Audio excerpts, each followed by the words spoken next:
Hi friends, அஸ்ஸலாமு அலைக்கும். இன்றைக்கி நான் சின்ன சின்னதாக வெங்காயம் கட் பண்ணி வச்சுருக்கேன். எதுக்கு சொன்னால் வடை செய்ய போகிறேன். அதுவும் எதில் தெரியுமா வடை செய்ய போகிறேன்? பிரியாணியில் வடை செய்ய போகிறேன். 2வது நாள் பிரியாணி மீந்து போச்சு. கெட்டு போயிருந்தாலும் நான் தூக்கி போட்டிருப்பேன். பிரியாணி நல்லா இருக்குது, தூக்கி போடுறதுக்கும் எனக்கு மனசு இல்லை. சரி டிஃப்ரெண்ட்டாக வடை செஞ்சு பார்க்கலான்னு சொல்லி நான் வடை செஞ்சுருந்தேன். அரிசி தான் பிரியாணி கொஞ்சம் மிக்சியில் கொஞ்சம் குறப்பாக அரைச்சி எடுத்து வச்சுக்கிட்டு அதில் கொத்தமல்லி, கொஞ்சம் பச்சை மிளகா, ஒரு கைப்பிடி அளவு வெங்காயம் சின்ன சின்னதாக கட் பண்ணி வச்சுருக்கேன் பார்த்திங்களா.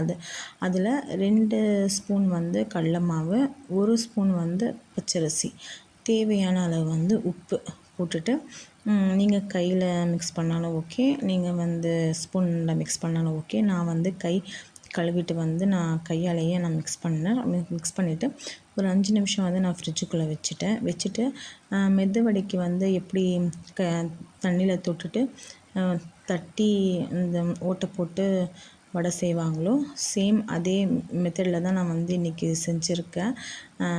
மெதுவடை மாதிரி பிரியாணியில் இந்த வடை சூப்பராக இருக்குது. நீங்கள் ட்ரை பண்ணி பார்த்துட்டு எனக்கு கமெண்ட் பண்ணுங்கள்.